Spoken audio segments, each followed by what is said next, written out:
الحمد لله الذي أحيانا بعدما أماتنا وإليه النشور. أشهد أن لا إله إلا الله له دعوة الحق حريص عليها وأوجب تبشير بها ولتكن منكم أمة يدعون إلى الخير ويأمرون بالمعروف وينهون عن المنكر وأولئك هم المفلحون. وأشهد أن محمدا عبده ورسوله بلغ الرسالة وأدى الأمانة ونصح الأمة وكشف الأمة حتى آتانا اليقين ليلها كنهارها لا يزيغ عنها إلا هالك. اللهم صل على سيدنا محمد النبي الأمي الحبيب المحبوب العلي القادر العظيم الجليل وعلى أزواجه أمهات المؤمنين وذرياته وآل بيته وأصحابه أجمعين. رب اشرح لي صدري ويسر لي أمري واحلل عقدة من لساني يفقهوا قولي. أما بعد. Para asatiz yang saya muliakan, ayah bunda yang saya cintai, dan Bapak Ibu jemaah salat subuh yang dirahmati oleh Allah, marilah senantiasa kita panjatkan puji dan syukur kepada Allah yang telah memberikan iman kepada kita sehingga kita dapat melangkahkan kaki kita untuk melaksanakan salat subuh berjamaah. Salawat dan salam mari sama-sama kita sajikan kepada junjungan kita Nabi besar Muhammad Sallallahu Alaihi Wasallam yang telah membawa umat manusia dari alam jahiliyah ke alam yang penuh dengan ilmu pengetahuan. Kalaulah seandainya Allah tidak mengirim baginda Rasulullah, maka kita tidak akan pernah tahu melakukan apapun kebaikan di atas dunia ini. Ini semuanya dikarenakan kebaikan saya pada saat menyampaikan semua ajaran agama ini kepada kita, sehingga sangatlah pantas dan layak bagi kita untuk memuji baginda Rasulullah SAW agar apa? Agar kita semuanya telah mendapatkan syafaat yang akan diberikan oleh baginda Rasulullah SAW. Semoga jamaah yang berhadir pada subuh yang berbahagia ini merupakan di antara Nabi Muhammad SAW yang akan diberikan syafaat oleh baginda Rasulullah SAW dan akan disuguhkan air dari telaga Kausar. Bapak Ibu jemaah salat semua yang dirahmati Allah, pada ayat sebelumnya kita telah membahas ayat 11 sampai dengan ayat 14 di mana Allah menjelaskan dan bersumpah kembali. Allah bersumpah demi langit yang mengandung air hujan dan demi tumbuh-tumbuhan yang tumbuh di atas muka bumi. Kesemuanya itu merupakan perkataan dari Allah, bahwasanya Al-Quran itu merupakan kebenaran dari Allah, dan Al-Quran itu apapun yang disampaikan oleh Nabi Muhammad itu bukanlah sendagoro. Maka di dua ayat terakhir ini Allah tutupi dengan dua ayat yang berbunyi A'udzubillahi minasyaitonir rajim. Bismillahirrahmanirrahim. Innahum yakidu kaida wa akidu kaida famahilil kafirina amhilhum ruwaida. Tiga ayat ini merupakan penutup dari surat At-Tariq, dan ini adalah penjelasan tentang bahwasanya innahum yakiduna kaida, sesungguhnya orang-orang kafir itu mempunyai rencana yang jahat terhadap agama Allah ini.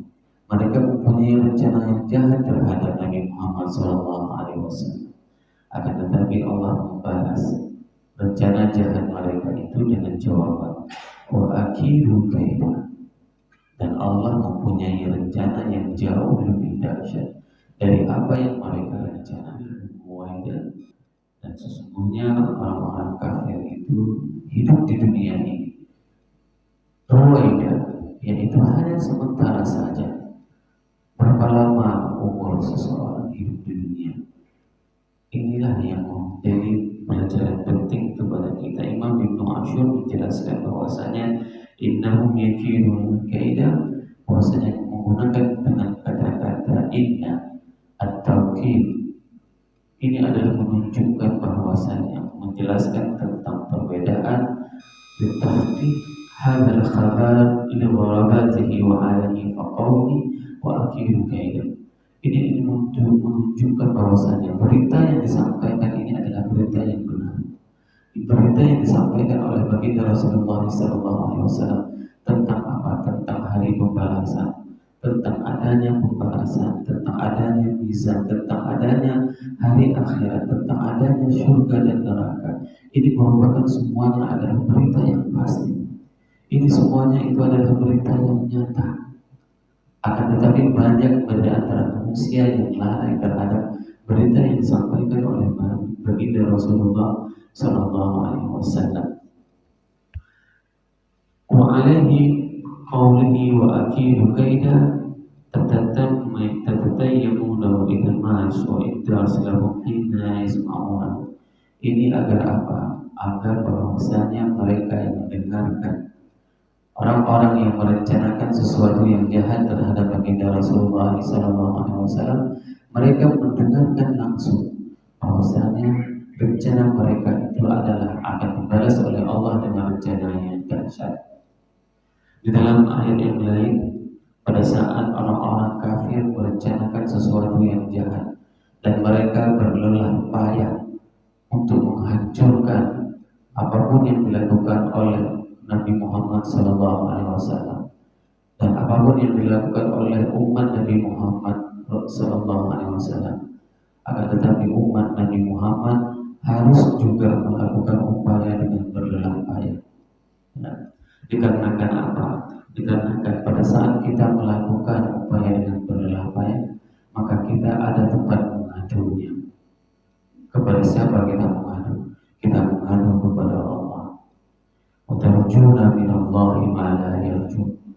Karena Allah sendiri yang mengatakan pada saat mereka berupaya untuk menggoda kita, menghancurkan generasi kita dengan upaya yang sangat lelah, dengan upaya yang sangat berlelah payah. Akan tetapi pada saat kita mengantisipasi, mendidik, membackup generasi kita, membackup gerakan dakwah kita ini, maka ada tempat yang kita mengadunya, yaitu Allah Subhanahu wa Ta'ala. Maka jangan pernah kita berhenti melakukan kebaikan. Pada saat kita membuat sebuah inisiasi gerakan, katakanlah gerakan salat berjamaah, pada saat kita melakukan gerakan untuk menyantuni anak yatim, pada saat kita melakukan gerakan dakwah-dakwah yang dapat membanggakan agama Allah, yang meneruskan agama Allah ini sampai dengan hari akhirat, maka ingatlah, kelelahan kita itu akan kita adukan kepada Allah. Dikarenakan apa? Dikarenakan Allah sendiri mengatakan wa tarjuna minallahi ma la tarjun. Dan pada saat mereka melakukan upaya-upaya untuk menghancurkan generasi kita, lihatlah bagaimana setiap masa itu diciptakan permainan yang membuat lalai. Bukan hanya anak-anak yang lalai, akan tetapi orang tua pun bisa lalai. Dulu di saat kita masih kecil, di saat saya masih kecil, tidak ada permainan-permainan seperti permainan hari ini. Akan tetapi bagaimana kita membackup generasi kita agar mereka tidak terjerumus dengan segala kelalaian tersebut. Inilah tugas kita. Dan tugas kita pada saat sedang kita membackup dan kita meminta pertolongan kepada Allah. Dan inilah yang dinamakan dengan wa tarjuna minallahi ma la tarjun. Sehingga apa? Sehingga mereka tidak ada tempat mengadunya. Mereka tidak mempunyai Tuhan. Mereka tidak ada yang maha kuasa. Saya sering menyatakan bahwasanya upaya teknologi kecanggihan yang dimiliki oleh orang-orang barat itu jauh lebih canggih. Di tahun 1999, sewaktu saya studi di Mesir, saya sudah melihat di Israel itu senapan yang bisa dipatahkan, senapan laras panjang itu bisa dipatahkan, dan itu mempunyai monitor. Bayangkan mereka untuk menembak orang di sebelah tembok itu tidak dengan melihat langsung. Ini kecanggihan yang dimiliki oleh orang-orang barat. Namun apakah umat Islam itu akan merasa putus asa? Tidak. Dikarenakan apa? Dikarenakan umat Islam mempunyai Allah yang maha kuasa. Inilah yang membuat kita itu akan menang di segala lini, dikarenakan pada saat kita taat dan patuh kepada Allah, dan Allah kita itu maha segala-galanya. Maka di saat orang mempunyai teknologi yang canggih, Maka kita harus mempersiapkan diri kita dengan memperbaiki hubungan kita dengan Allah. Kalau seandainya hubungan kita dengan Allah tidak baik, bagaimana mungkin kita akan bisa mendapat pertolongan dari Allah? Jemaah yang dirahmati Allah, wa akidu kaidan, dan bahwasanya rencana Allah itu jauh lebih dahsyat. Maka jangan pernah bermaksiat kepada Allah, jangan pernah berpaling dari Allah, jangan pernah berbuat sesuatu yang dilarang oleh Allah, sehingga kita tidak akan mendapatkan pertolongan darinya. Lihatlah semua pertempuran peperangan yang dilakoni oleh umat Islam, tidak ada yang bisa menang jika dilihat dari kemampuan militernya. Indonesia bisa merdeka bukan dikarenakan persenjataannya, akan tetapi dikarenakan doa dari orang-orang yang saleh, perjuangan orang-orang yang ikhlas, sehingga kita bisa merdeka. Kalau dilihat dari segi apa dinamakan dengan peralatan yang kita miliki, jauh lebih canggih peralatan yang dimiliki oleh penjajah. Begitu juga dengan peperangan yang dilakukan oleh Rasulullah. Perang Badar, umat Islam hanya 314 orang melawan 1000 orang. Bayangkan, tidak akan pernah bisa menang 300 melawan 1000.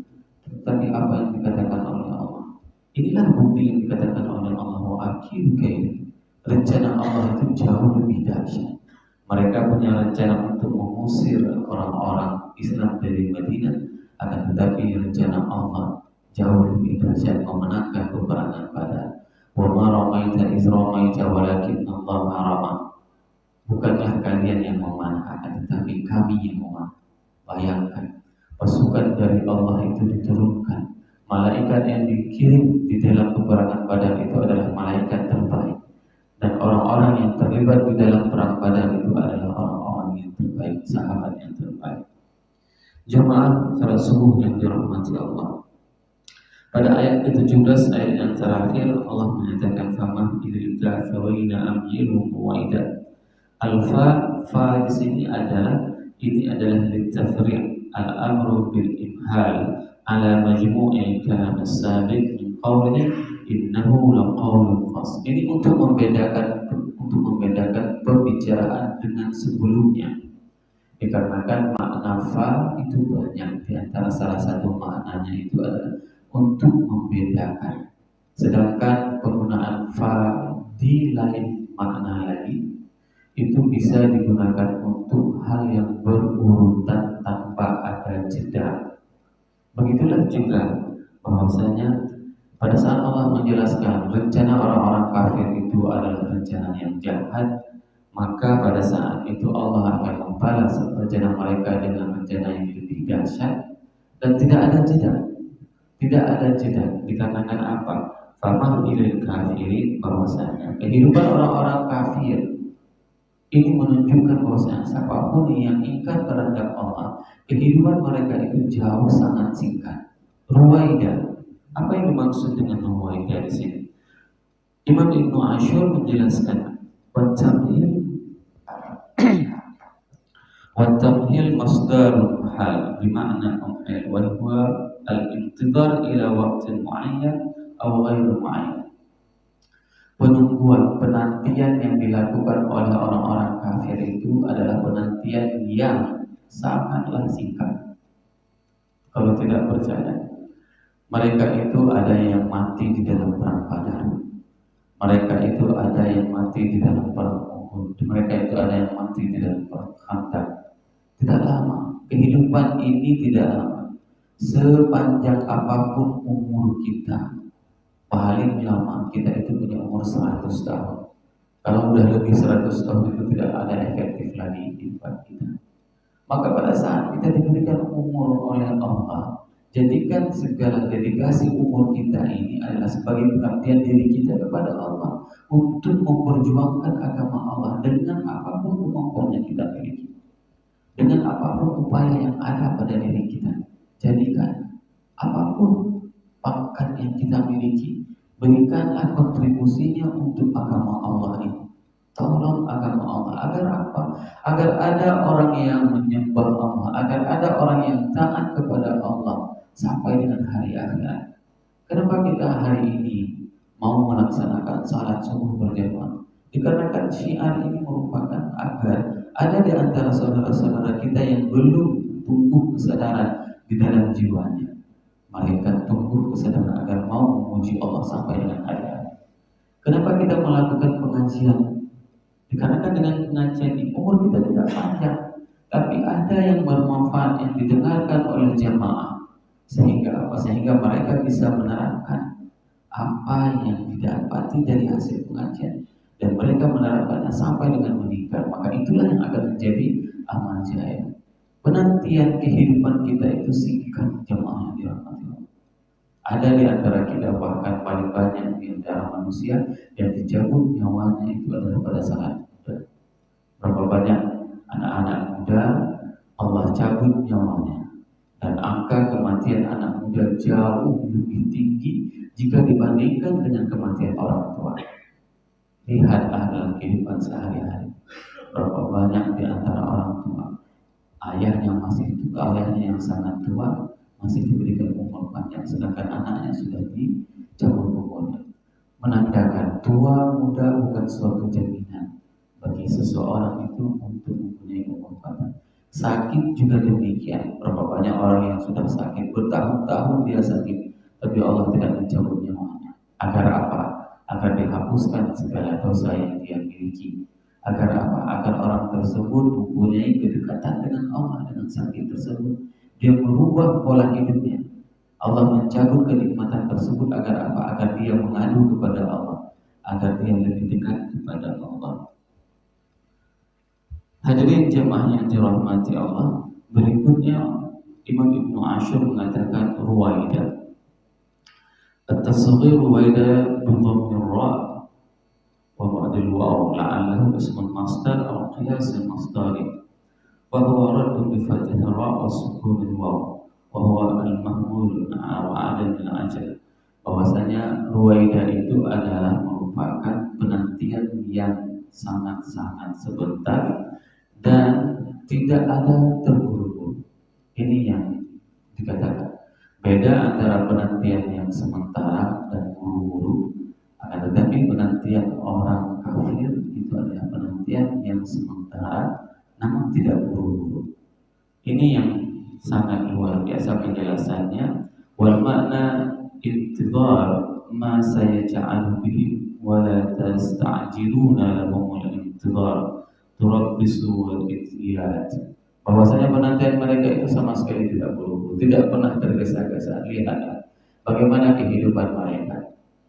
Pada saat kita hidup di Eropa, kita akan memperhatikan mereka itu akan bekerja dengan susah payah. Lihat orang-orang bule, mereka bekerja dengan sangat susah payah. Pada saat mereka mempunyai hasil, apa yang mereka lakukan? Mereka menikmatinya. Mereka liburan, mereka jalan-jalan. Tidak ada yang buru-buru. Ini yang dinamakan dengan penantian ruwaida. Akan tetapi ingat, penantian mereka itu hanyalah sementara. Hanya sementara. Bahkan di dalam tatanan kehidupan sosiologi orang-orang barat, seorang anak itu tidak akan pernah merasakan, seorang ibu, seorang orang tua itu tidak pernah akan bisa merasakan bagaimana hubungan yang enak, bagaimana hubungan yang harmonis dengan anaknya. Dikarenakan apa? Di umur 17 tahun seorang anak itu tidak boleh lagi diatur oleh orang tua. Bayangkan. Sehingga apa? Banyak orang tua di Eropa itu pada saat dia masuk Islam, pada saat dia masuk Islam tertarik. Kenapa? Karena adanya perhatian dari menantunya. Pada saat anaknya menikah dengan Muslim, menantunya itu memperhatikan dia sehingga dia masuk Islam. Karena di dalam tradisi sosiologi orang-orang Eropa, seorang anak itu tidak akan pernah lagi mengopen orang tuanya. Bahkan ada teman dari Prancis, dia itu masuk Islam dan dia mengubah kehidupannya. Bagaimana dia melayani ibunya? Pada saat itu ibunya dilayani dengan sangat luar biasa. Setiap pagi dibuatin teh kepada ibunya. Setiap pagi dia buatin makanan kesukaan ibunya. Sehingga suatu hari ibunya heran melihat setelah 2 bulan pelayanan dari anaknya. Ibunya bertanya, apa yang membuat berubah? Sang anak menjawab, Islam yang membuat saya berubah. Sehingga apa? Ibunya dari tidak beriman bisa menjadi beriman. Kenapa? Karena pelayanan seorang anak terhadap orang tua.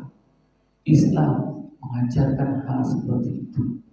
Walaupun orang tua kita itu bukan muslim, tetapi Islam harus melayaninya. Sehingga ibunya mendapatkan hidayah dikarenakan pelayanan dari seorang anak. Inilah penantian yang sangat-sangat sementara, dan penantian tersebut tidak akan. Semoga pada saat Allah memberikan umur panjang kepada kita, jadikanlah penantian ini penantian yang bisa membuat kita mendekatkan diri kita kepada Allah, bertambah kecintaan kita kepada Allah, dan bertambah kecintaan kita kepada Rasulullah sallallahu alaihi wasallam.